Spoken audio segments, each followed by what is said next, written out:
You ask Tiger to calculate. This deals with finding the midpoint between 2 points.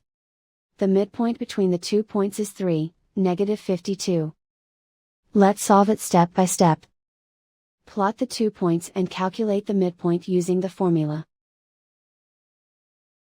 The coordinates of point 1 are, x1 equals -23, y1 equals -34.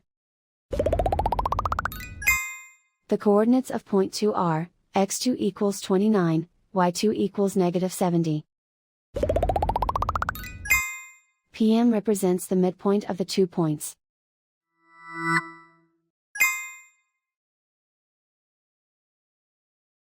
Use the x values in the midpoint formula to find the midpoints x.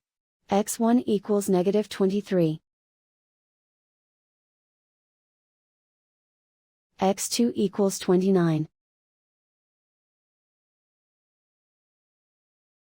Simplify the arithmetic.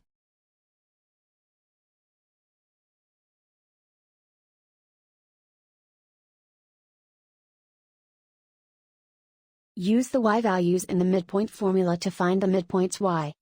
y1 equals -34. y2 equals -70.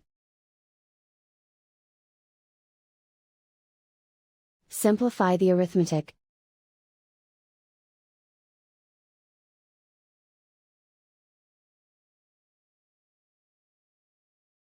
And so, the midpoint is 3, -52.